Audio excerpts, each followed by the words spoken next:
Greetings and welcome back to Thriving in College and Beyond. I am again Professor Deborah Stearns, and I'll be talking to you in this module a little bit more about close relationships. I'll be focusing mostly on communication, but I'll talk a little bit about some of the different elements that affect communication in relationships as well. So when we think about close relationships, we're usually trying to think about how we create and maintain high quality relationships. What do we mean by high quality? Here we're usually talking about something in terms of measurement of relationship satisfaction, which is usually measured by something simple like how satisfied are you with this relationship? So just your general sense of, is this a fulfilling and satisfying relationship? But also relationship longevity. That is this a long-lasting relationship? And so obviously the fact that it's long-lasting, if it's unsatisfying, is not a very high-quality relationship. But if it's long-lasting and satisfying, then that seems like it might be a high-quality relationship. And when we think about relationships, we can think about relationships as being a function of several elements. The characteristics of the individuals, that is, if I'm in relationship with you, the characteristics that I bring and the characteristics that you bring, but also the characteristics of the relationship we've built together. That's a little distinct, that we're building something specific that's really about the particulars of our relationship history and our relationship patterns.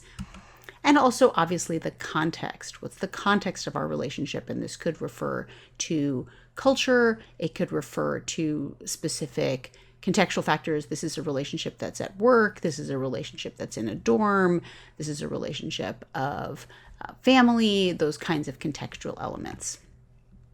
When we think about individual characteristics, each of us brings all kinds of elements to the relationship.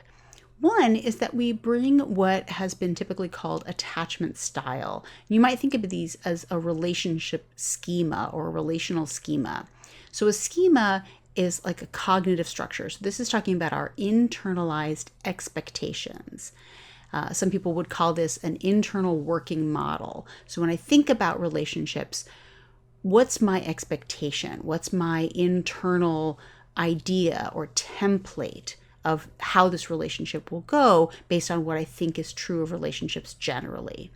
And presumably, attachment style is influenced by our early history, that is particularly our experiences in infancy with our first relational partner, that is our caregiver. So the person who took care of us, were they present when we needed them? Did they provide for us sufficiently? Were they responsive and caring and attuned? In which case, then, we might develop a secure attachment style. That is, we move forward in the world assuming that other people can be trusted. Doesn't mean we trust everybody. We're not idiots, but we have the capacity to trust others, and we recognize that I have value, I have worth, and I can trust other people, and I am able to rely on them and develop intimacy. That's all characteristic of a secure attachment style. An insecure attachment style is one in which there's either a degree of anxiety or a degree of avoidance. So avoidance is this idea that I can't trust other people. They will not take care of me. I need to take care of myself. It's better to avoid intimacy. It's better to avoid close connection. And when we think about anxiety, we're thinking about people who do want to connect. I do want to be close to you, but I'm worried that you'll leave me. I'm worried that you're not trustworthy. I'm worried that you'll abandon me. And so there's a lot more anxiety there. Now, attachment style isn't necessarily fixed. It may be relatively consistent. It is something that we tend to bring to each new relationship, but it also can change over time, and it is possible to develop what we might call an earned secure attachment. And so in this week's module, I'll post an attachment style questionnaire You're not in any way obliged to go take it, but if you're interested in evaluating your own attachment style, you might enjoy taking an attachment style measure and looking at where you stand and thinking about what are the expectations that you bring to your relationships. And of course, that is also matched by what are the expectations that your relationship partners are bringing. Do they bring insecure attachment styles or secure attachment styles? None of this means you can't have a relationship. Even if you have an insecure attachment style, of course you can have relationships. It's just worth knowing kind of your own baggage, as it were. What am I bringing to this relationship? What are my expectations? And how might that influence this relationship? We also obviously have all kinds of personality traits.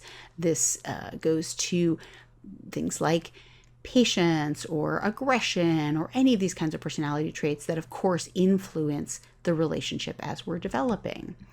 We have relational goals and values. What is it that we look for in relationships? What are our desires? What are we looking for? What do we value? And again, what do our relational partners have in terms of their goals and values? And then, of course, we have relational knowledge, skills, abilities. And this is where I'm going to put a lot of just basic communication ability. Now, your communication will also be influenced by your personality traits. Are you extroverted or introverted? It'll also be influenced by your attachment style. Do you trust? Do you have trouble trusting? But even with those in place, a good solid sense of trust and development, you still have to know how to communicate effectively. And that's what I'm going to focus on in this video. So when we think about the relationship we're building, obviously the relationship is going to be influenced by all kinds of things. The attraction to the other person might be influenced by proximity, just their general closeness. When people are physically closer to us, we see them more often. We're more likely to develop friendships. We're more likely to be attracted to them in some way, right? We tend to like people who are similar to us. Similar in terms of interests, in terms of worldview, in terms of political views, any of those kinds of things. The more similar people tend to be people we will get along better. They confirm our worldview. We tend to have shared interests with them, so we can do things together. So all of those elements tend to help the relationship become strong. Relationships are built on reciprocity. That is, I do something for you, you do something for me. I disclose something, I share something of myself, you share something back. I take you to lunch, you take me to lunch. That kind of give and take, that reciprocity, is clearly part of relationships. And in general, we tend to like it when people are, for example, expressing affection that we would then reciprocate. So that kind of reciprocal liking is something that tends to build strong relationships. Things like love, affection, liking, caring, all of those feelings are grounded in the specific relationship. The way I feel about you is not the same as the way I feel about someone else. Even though I'm the same person, I can have different feelings for different people. You already know this. So the feelings of love, affection, liking, resentment, all kinds of emotions, right, are specific to this relationship in a lot of ways, although also influenced by personality traits and those kinds of factors. The development of intimacy. How do we feel connected? What do you know of me and what do I know of you? Those feelings of intimacy are characteristic of the relationship. They're built into the relationship. And then commitment, which is how committed am I to this relationship? How much am I going to try to stay in this relationship? How do I see this persisting into the future? That commitment is, again, a characteristic of the relationship, not just a characteristic of me personally or you personally. And as I noted, the relationship has communication patterns. So I may have good communication skills, but we may have developed some not so helpful communication patterns between us. Or I may not have particularly good communication skills, but you're a very effective communicator and you're a very effective relational partner. And so we've built a pretty good communication system, even though I'm a little bit sketchy on my skills, right? So there's this characteristic of the individuals, but also characteristics of the relationships. And communication patterns are going to influence how we manage conflict, how we express affection or other kinds of emotions. So I'm going to talk now a little bit more about communication, because communication is really the cornerstone of effective relationships. And it's one of the pieces that we rarely get direct instruction in. We tend to learn communication kind of from modeling people around us, from maybe checking out media examples, but it's helpful to really think through what really works and what doesn't work based on the data. So why does communication matter so much? Communication matters because it's the vehicle through which we connect with each other, we share with each other, right? And communication is both verbal, words, and nonverbal, my hand gestures, my eye contact, right? So I don't mean communication is just verbal, but we need to think about how are we communicating the message? How are we expressing this message?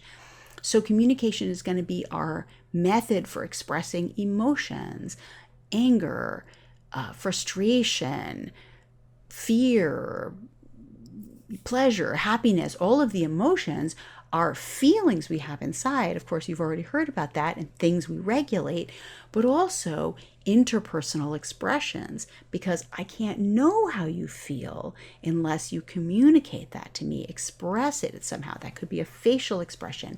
It could be a verbal expression. It could be a sudden bodily tightening or relaxing. Any of these kinds of elements can be communicating your feelings. And this can communicate your affection, or again, any other kind of emotion. So how do I know how you're feeling? Well, you communicate that to me, and I read it based on the context and based on your expression and based on my knowledge, what we might talk about as emotional intelligence. Communication is how we share with each other, how we build intimacy. I don't just mean sexual intimacy. I mean, just knowing each other, right? I disclose about my past. I talk to you. You get to know who I am, all through some kind of communication. Again, verbal, nonverbal. You see how much I enjoy this activity, how much I don't like another activity. These elements of communication are how you come to know me and how I come to know you. This is how we express wants and needs.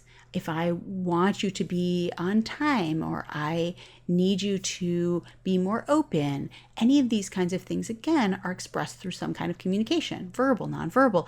I'm telling you, this is what I want out of this relationship or this moment. This is what I need. Those are things that we communicate. And of course, relationships are satisfying insofar as they are intimate and they meet our needs. And we meet the other person's needs. It's that kind of, again, reciprocity of need meeting, of getting each other's needs met, that is really the core of a deep, close personal relationship. Communication, often more explicitly, is how we create ground rules. Like, this is going to be okay, this is not okay.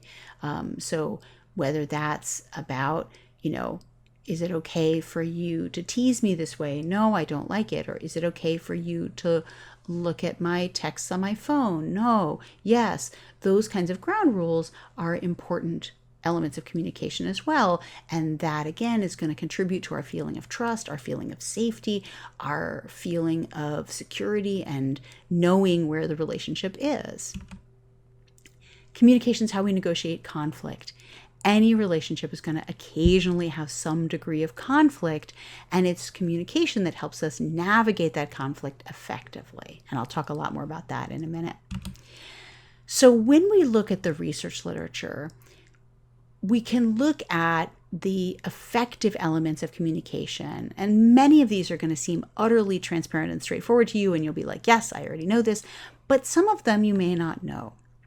A lot of this research comes from communication researchers and psychologists who look at relationships, oftentimes romantic relationships, but sometimes friendships, and they look at what kinds of communication patterns the relationship has, and then how does that relate to the individual's level of relationship satisfaction. Are they satisfied in this relationship? and whether the relationship stays together or dissolves, that is longevity, commitment. And so one of the researchers here, again, as I've talked about, is John Gottman, and I will include an article as an additional reading here if you want to read a little bit about his research. John Gottman has romantic couples, so these are, married couples or dating couples, come into the lab, and he has them talk about an area of conflict. That is, this is an area that we have some kind of disagreement or some kind of conflict. And they talk about that for a little while, and they're hooked up to all kinds of measurements for their heart rate and their physiological activation. But he also videotapes it and looks at how they communicate. And then he looks at what elements of that communication correlate with or are associated with higher satisfaction or lower satisfaction and staying together or breaking up. And in his research, with the measures that he has, he can predict with better than 90% accuracy which couples will still be together 5 years later, which is pretty impressive. But other researchers too, there are lots of researchers here who look at different kinds of communication patterns and have observations. That is, the relationship members are talking and being observed and being videotaped, and then that observation is coded. They say, well, yes, at this point they use this kind of communication measure. And again, they look at correlations, associations with relationship satisfaction, with longevity, that is, with relationship quality. So from this research, here are some of the do's and don'ts of how to communicate effectively. And this isn't just with close relationship partners. I'm focusing on close relationships because I think that's a key element of thriving. But it will also be the kind of communication that's effective with coworkers, with bosses, with clients, with other students, with professors. So all of these, just any kind of interpersonal interaction, I think some of these communication rules are going to stand you in good stead. So what are some of the things to do? Well, the first, again, is to manage conflict effectively. And it's important to realize that every relationship will sometimes have conflict. It doesn't mean there's something wrong with your relationship if there's conflict. That's going to happen. And so Gottman talks about conflicts as being of two types. There are solvable conflicts and perpetual conflicts. So solvable conflicts are conflicts you can solve. And the research is, well, then try and solve them, because if you can solve them, then they are effectively done. And that's great. But the research finds that for a lot of relationships, there are a lot of perpetual conflicts. That is, conflicts that are just kind of always present. You're a morning person and I'm a night person, or you like to talk about these things and I don't like to talk about those things, or I find your friends annoying and they're still going to be your friends. No matter how annoying I find them, they're still going to be your friends. So the question is, how do I manage that conflict without having it destroy our relationship, right? How do I manage that conflict without having it be toxic to our relationship? And here the issue is trying to find a way to deal with the conflicts without it becoming corrosive. So one thing is to think about scheduling time to address conflicts. There are a lot of relationships where people try to avoid conflict because they think if we talk about this, it will destroy us. It will be unpleasant. It will be bad. We think about this often in relationships where we don't see the other person very much, like long distance relationships, because we think, I don't want to spoil our time together. But what happens is if you don't talk about the conflicts, then you end up having a lot of resentment build up and things don't get resolved. And it's not a very satisfying relationship. So it's okay to have conflict, and it's okay to schedule time. That is, Tuesday afternoons or every 2 weeks or whatever it is. That's our time to have discussions of conflicts, and it can be very effective. When you're stuck in a conflict, when you feel like we just keep bumping heads about this, you're in a system of gridlock. And one of the things to think about with gridlock is to think about the conflict in a different way. Can we find some point of connection? Can we find a different way of looking at this conflict, or a way of finding a shared ground that can be very effective in that kind of shared ground? And then maybe the conflict resolves into something else that can be dealt with more effectively. When we think about like how to enact these kinds of changes where we feel stuck against each other, you see things this way and I see things a different way, a lot of times the key is for us to be able to empathize with each other and be able to find some kind of common ground. Sometimes that's challenging, but it can be very powerful. So when you're dealing with conflicts, it can be very thorny, it can be very difficult, but there are some communication techniques that help us here. One is that when you're managing the conflict, try to find a time and place that will be a good time and place to talk about it. So it's not helpful to try to manage a conflict when one of you is rushed or tired or running out the door or any of those kinds of things. It's really helpful to find a time when you have enough time to talk about it, and a place where you can have some degree of privacy, and you can have this conversation, right? So that's one piece. And part of the reason for this is to try to think about all of these communication techniques as ways of not letting the conflict escalate. Because you want to be able to manage the conflict. You don't want to make the fight worse. So if you pick a time or a place where this conversation can't go well, then the conflict is likely to escalate. And that's not helpful. So we want to address the conflict, but we want to keep it manageable. We don't want to have it spiral out of control, which might be if I was just about to go to work, or you're having an exam tomorrow, or any of these kinds of things that are stressful and difficult moments. That's maybe not a good time and place. And part of the reason it's important to get out ahead of conflict, that is to manage it before you get so frustrated, is that oftentimes if you wait, your frustration builds up to the point where you then just burst out with it without thinking about whether this is a good time and place, right? That I'm annoyed, fine, I'm so annoyed with you, right? And I just lay into you.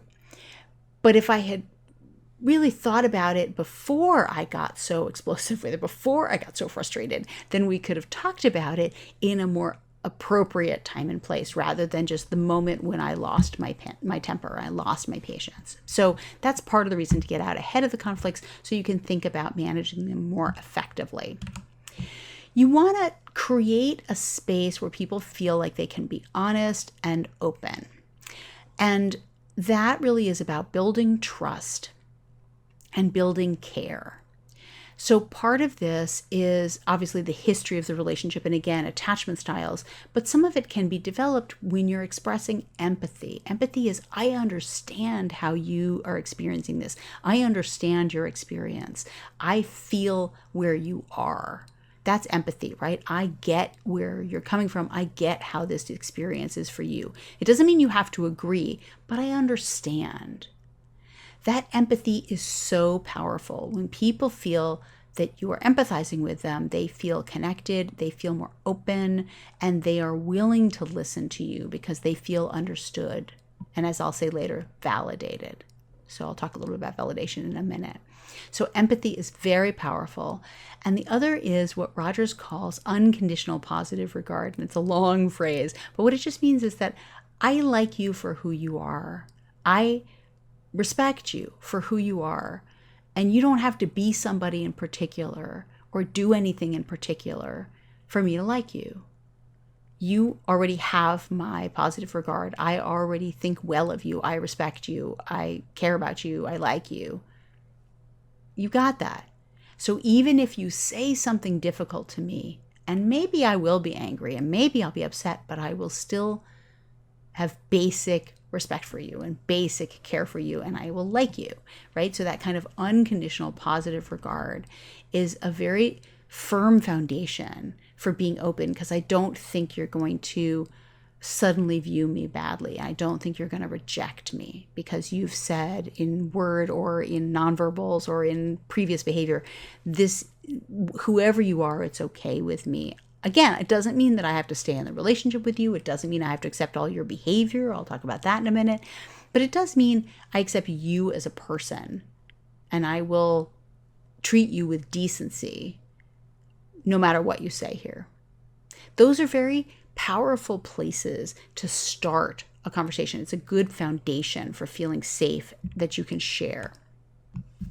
When you're communicating about, and really about anything, but particularly conflict because it can be so fraught, you want to be honest about where you are and clear. And this is what's sometimes called leveling. Like, be honest, level with me. Tell me the truth. Some of this is going to require you to think ahead of time about what it is you really want to say. What is it that you want? What is it that you want to talk about? What are your needs here? You should do a little self-reflection. Sometimes it helps to write about it. Sometimes it helps to talk it through with someone else. Sometimes it helps just to think about it or take a long walk and mull it over. But to think about, yeah, this is the thing. This is the thing that's bugging me. This is the conflict as I want to talk about it. This is what the change that I want to see, whatever it is. And be honest and clear with that. You don't want to overwhelm somebody. So you really want to try to bring kind of one conflict at a time if you can. Because if you save it all up and dump it on somebody, it will be too much, and it will make them, as we'll see, it will make them defensive, which is not helpful. So you want to be honest and clear, but you also want to be, specific and ask if you have questions. Like if there's something that you need to know from the other person, then ask clarifying questions, whatever you need to really understand where they are and what this conflict is really about. Gottman talks about the distinction between making complaints and criticizing. Okay, so complaint is about a behavior. A criticism is about a person. So if I say, you're a slob, you're a terrible roommate, that's criticism. Now notice, first of all, you're going to feel attacked and you're going to feel defensive. And we'll talk about how that's not helpful. And it's going to escalate the conflict. Remember, I said, don't escalate the conflict. But the other is, there's actually nothing helpful in that. You have no way of changing. You're a slob. Well, okay, what do you want that's different? Like, you didn't tell me anything that's different. You just told me you don't like me and you think poorly of me. Okay. But if I said to you, you didn't wash the dishes last night and it was your turn, that's a complaint because that's about a specific behavior. And notice that there's an implied thing you could do to fix it. Wash the dishes when it's your turn, right? So complaints they still don't feel great. Don't get me wrong, but they feel less overwhelmingly like an attack. And so I might be able to hear it without being quite so defensive. One of the other ways to make people less defensive is to modulate the complaint with praise. Remember, I talked about that 5-to-1 ratio, that when we're having a conflict, we need to have at least 5 expressions of positive affect for every 1 expression of negative affect.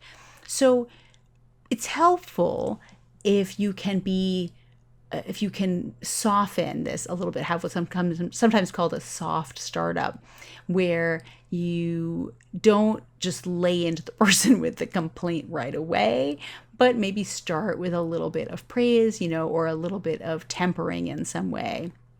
So you might say, I've noticed that you've done a really good job of straightening up the living room, which has been really great. See, now I got the praise. But I also noticed that you forgot to do the dishes last night. And I know you've been busy, but it was your turn. And I don't like to see the dirty dishes in the sink. And I don't think it's fair, that you're not doing your share of dishes, right? So now maybe I could hear that, or my roommate could hear that without being quite so defensive, because there was a little bit of a softer edge. There was some praise in there, right? Now you don't want it to be artificial. You're not trying to be fake, but if this is a close relationship partner, there's probably something that you like about them, something they're doing well.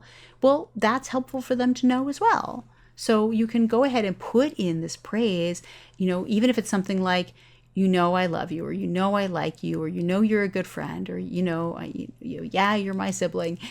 But And then you can talk about your complaint, right? So then the person feels a little bit less attacked, which is helpful for not escalating the fight.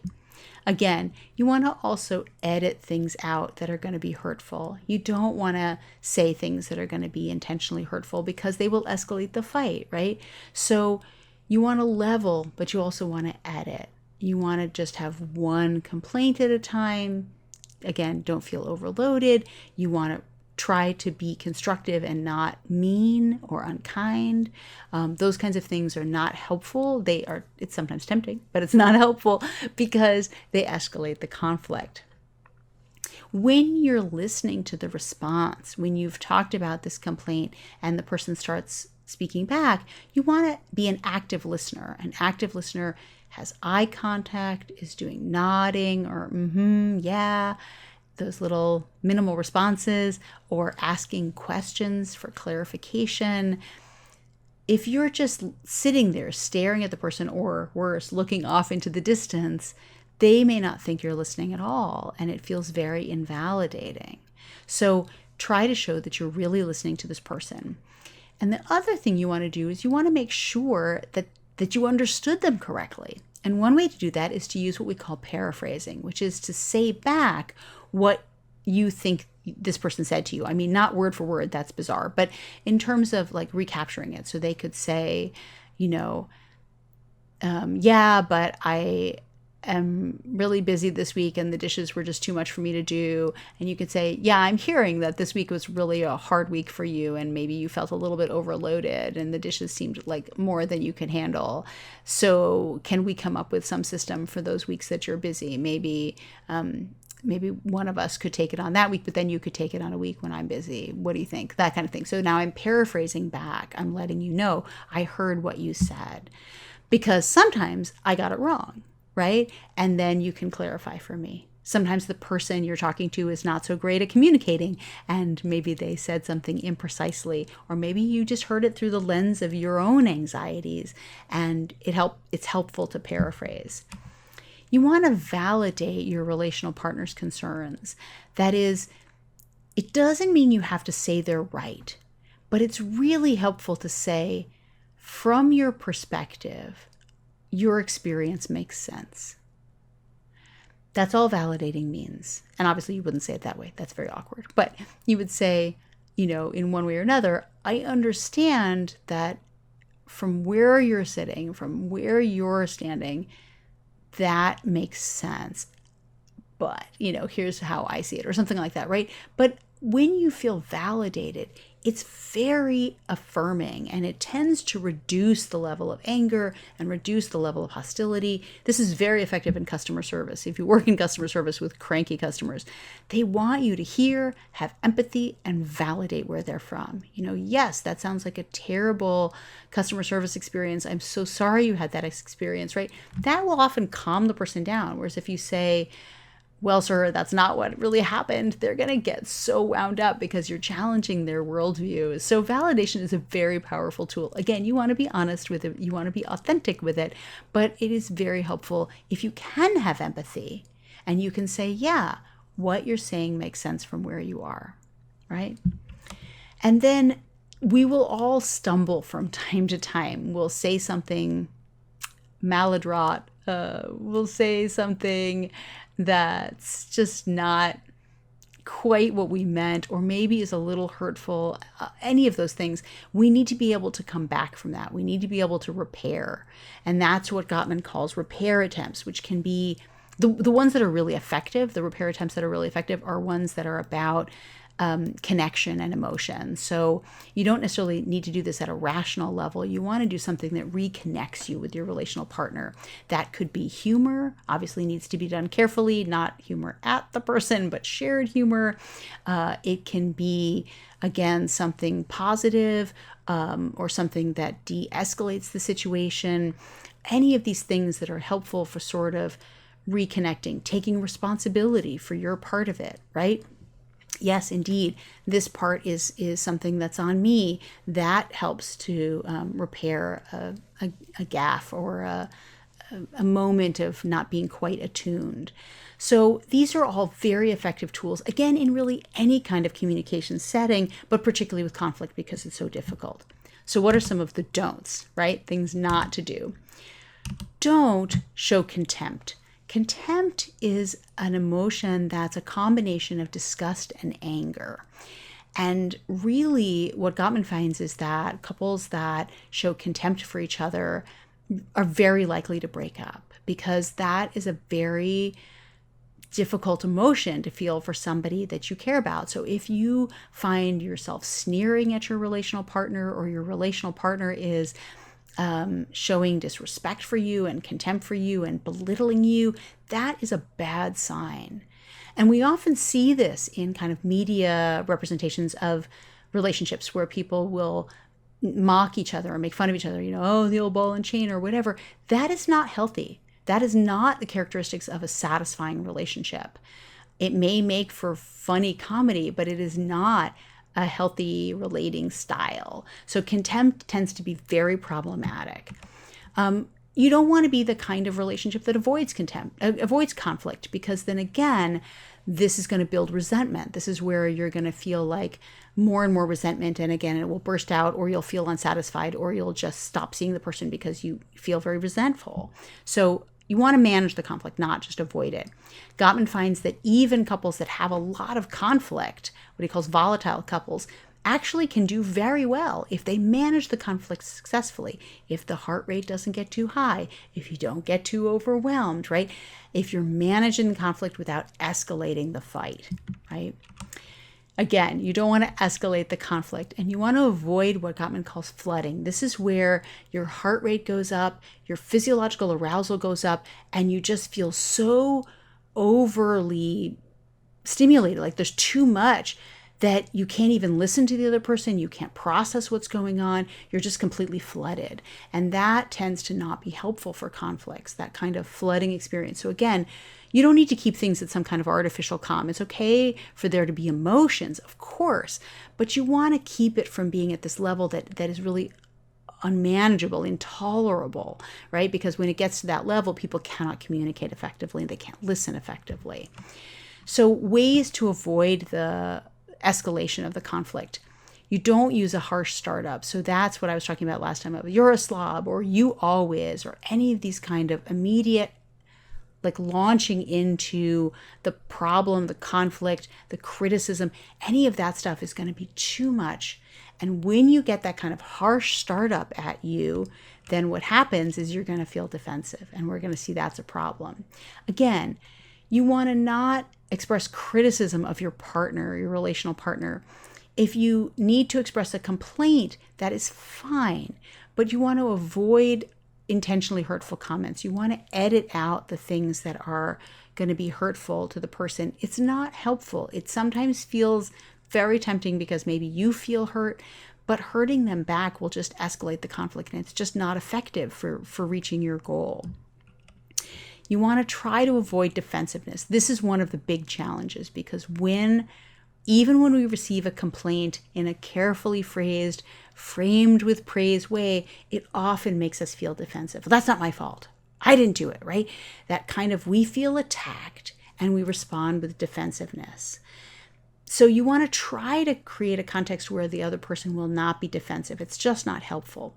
Things that tend to evoke defensiveness, why questions, because those often sound like an attack. Why didn't you wash the dishes last night? Right? Well, you didn't take out the trash. Notice how I went from defensiveness to attack, and our conflict is off, right? It's up and it's escalating. Criticisms, again, they tend to make people defensive. That harsh startup, all of these things tend to evoke defensiveness. So you want to try to find a context, and it can be challenging. Try to find a context where the person can hear what you're saying without becoming defensive. And you yourself obviously need to work on not being defensive. You want to not stonewall. What Gottman means when he talks about stonewalling is when you just stop responding. This can literally be like you just stop answering questions. You just sit there like a lump. Or you could walk out of the room, or you could say, I refuse to answer any more questions, or any of these kinds of things. This is a very common problem. When I talk to students, they often say they stonewall. The stonewalling is often, it can be a power move, but a lot of times it's because the person is flooded. It's because they're so overwhelmed, they don't know how to respond. They don't have it within them to respond. And so they stonewall, right? So one of the things you can do at that point, if you're stuck in a stonewall, is to ask for a break, to say something like, I'm glad you brought this to me, but I'm feeling a little overwhelmed right now, and I do want to talk about it with you, but I need to take a walk, or I need a little break. Can we come back to this in an hour? Can we talk about this tomorrow? You have to be willing to come back, because if you don't come back, they're not going to trust you next time that you want a break. But if you really are real about that, just like, I need a little bit of cooling off time, I really do want to talk about this with you, I just need a little space, hopefully they would let you have that. And that can be very effective to kind of get out of that stonewall moment. And you want to avoid belligerence. Belligerence is pretty obvious, which is starting fights. So when you actually are trying to start a fight with somebody, which might be you're trying to get a rise out of them, you're trying to get a response, this may be like the only way you know how to interact, whatever, lots of things like belligerence. It sounds like a really obvious point, but don't start fights. Right. And so this is the list of what Gottman calls his horsemen, his 5 horsemen, right? The horsemen of the apocalypse. These are the things that you should avoid at all costs because they're not helpful. So now that you have these suggestions, you get to try it for yourself. So I am going to encourage you to think of a close relationship that you have and maybe an area of conflict that you want to resolve, or maybe you want to invite your relational partner to talk to you about a conflict. You're going to try to have some kind of serious, in-depth conversation. It doesn't have to be about an area of conflict, just something that's like a serious conversation. And you want to think in advance about what you want to discuss. What are your goals? And then you want to try to use these effective communication strategies that I talked about, like avoiding the don'ts and using the do's. And so do a real conversation. Don't just like pretend like this is what we would say if we were going to have a conversation. Like, have it be a real conversation, and don't tell them it's a class exercise beforehand, although you're welcome to tell them afterwards. And then as you're thinking about this, when you're doing your reflection, think about what were your goals? How successful was this? What was the effect of using these communication strategies? Was it different from what you might have tried before? Did you end up using any of the destructive communication strategies? How did those go? What did you learn that would help you communicate with others in the future? So you don't have to answer every one of these questions, but these are kind of the thought questions to get you started on your reflection. I am looking forward to hearing about how your communication exercise goes and how you find these new communication skills work for you in your relationships. Thanks so much for listening, and I hope you have a very thriving week. Take care.